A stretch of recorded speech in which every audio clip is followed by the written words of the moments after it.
Thank you, Lord Mobius, for joining me on my coffee break. I'm drinking Diet Coke this time.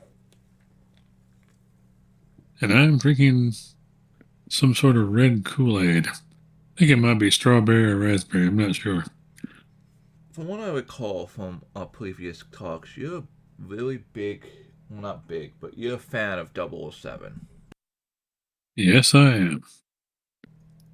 Goldfinger is such a good 007 movie, but it doesn't really have a lot of the traits that 007 movies are known for. The bad guy's not gonna trying to take over the world. The only way Bond gets out of the elaborate death trap is by talking his way out. He doesn't use a gadget or anything. It seems to avoid. I don't know if the tropes was. I don't know how early Goldfinger is, but it seems to avoid a lot of the tropes that 007's known for. Goldfinger was one of the early 007 movies, 1964, based on a 1959 novel by Ian Fleming. Being one of the early Bond movies, all the tropes the later movies were famous for hadn't been implemented yet. Auric Goldfinger, his plot in the movie was basically to take over the world's economy, not take over the world proper.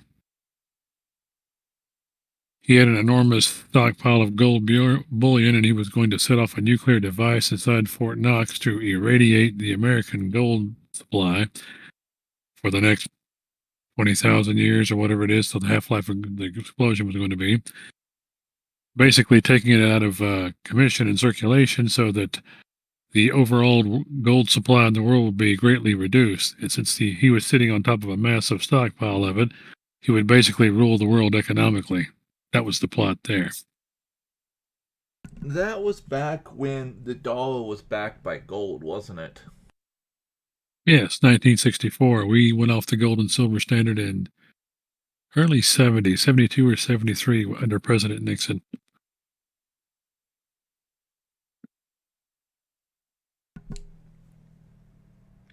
Is Goldfinger a good Bond movie, even though it's early? I think so. It has you know how a lot of modern day computer games have Easter eggs? Well, this movie has a bunch of Easter eggs in it too. For example, Auric Goldfinger, the first two letters of his first name is AU. The first two digits on the license plate on his Rolls Royce is AU. And for people who remember their high school chemistry, AU is the symbol for gold on the periodic table of elements. Did you know that that was the first appearance of a laser beam in a 007 movie?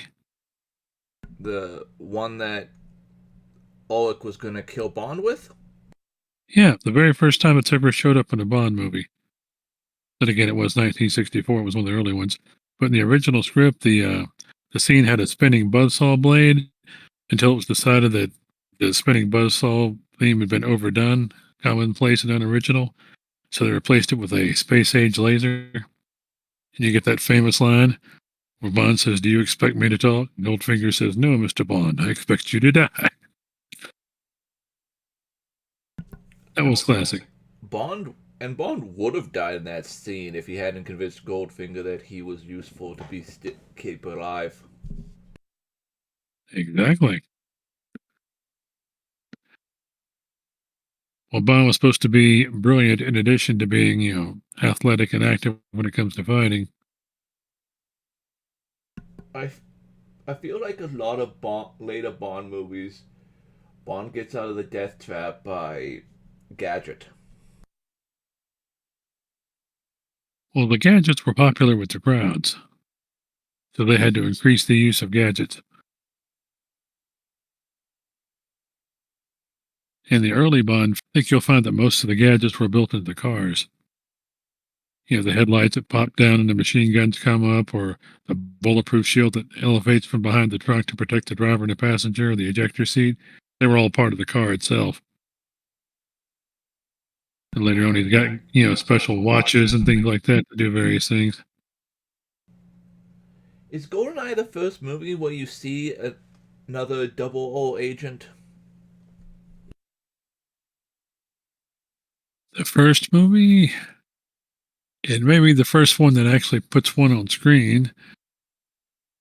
I'm having a hard time pinning it down, but I do recall that in his briefings with him, there were references to other Double O agents where somebody had gone missing or somebody had discovered something and needed Bond to follow it up.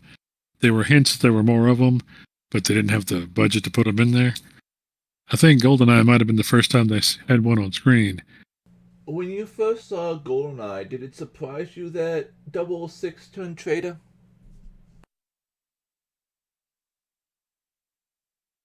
That was a plot twist I did not see coming.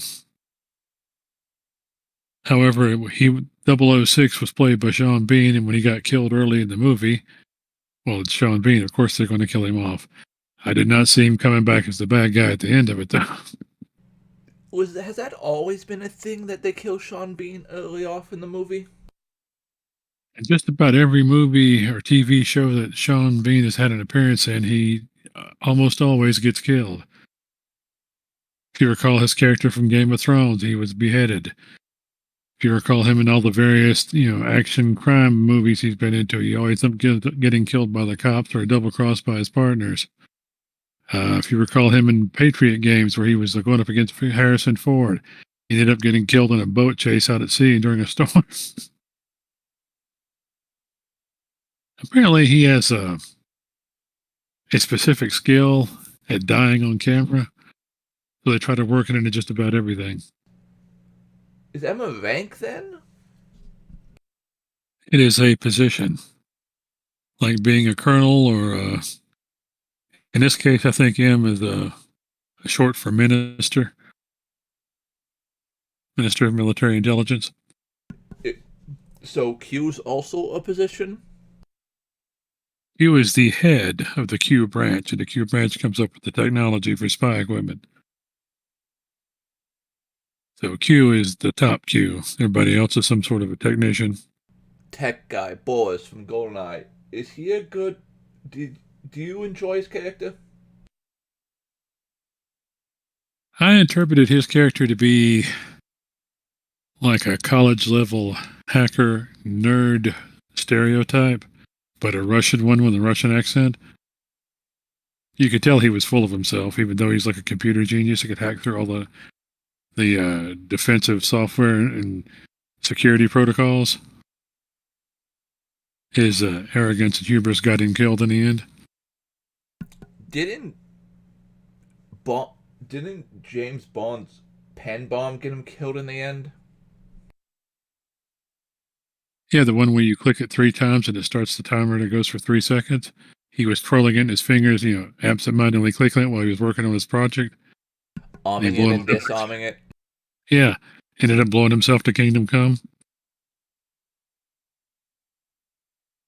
I don't think that's his arrogance that got him killed then.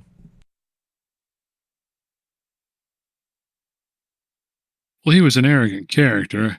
In this case, his lack of knowledge about what the pen was is what got him killed. He didn't realize he was playing with the bomb when he was absentmindedly fidgeting with it.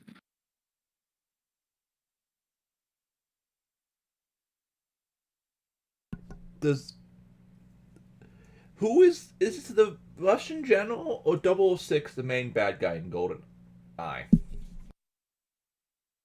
006 was the main bad guy who was out to get... He had a bone to pick with the British Secret Service. It's been over a year since the last time I saw the movie. I'm trying to remember all the details.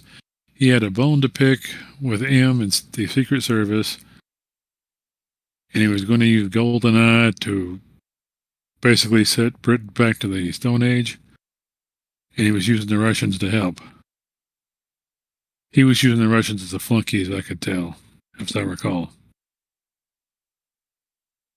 And the Russians were eager to get the upper hand over the British.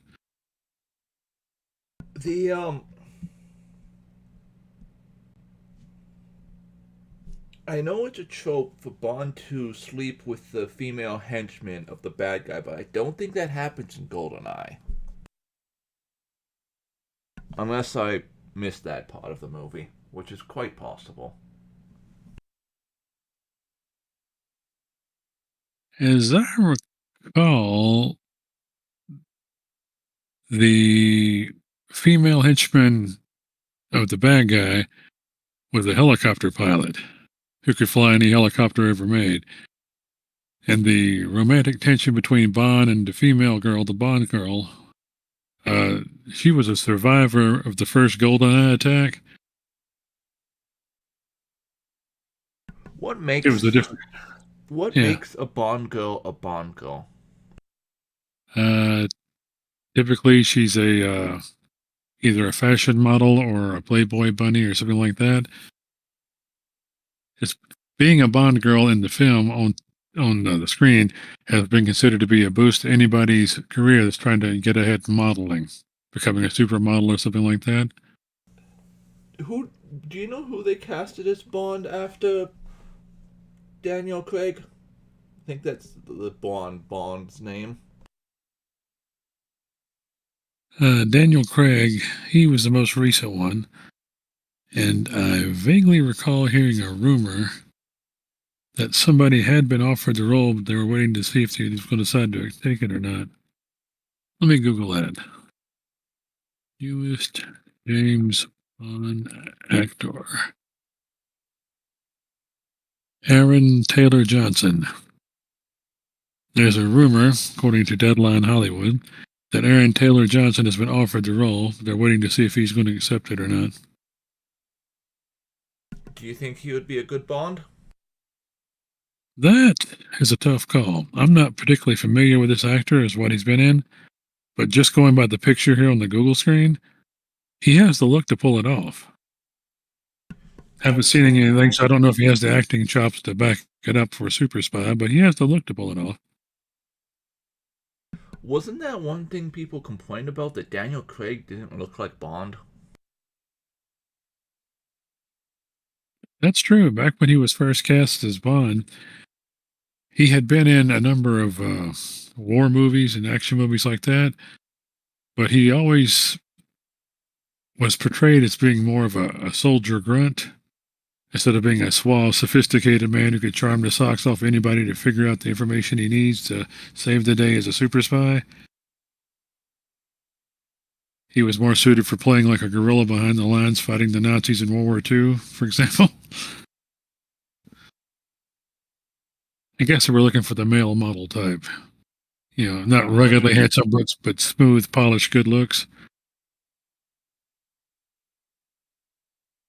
Does Ian Fleming describe Bond's hair? And if so, is it black? Is it the same color as Sean Connery's and all the previous Bonds? I haven't read an Ian Fleming book in about 25 years, but the description, as I recall from the writings, he looked more like Roger Moore than anybody else. Is is that why Roger Moore was picked as a Bond? I think so, yes. Thank you, Lord Morbius, for joining me for my coffee break. I have to go clean a bathroom. All righty, I'll catch you later.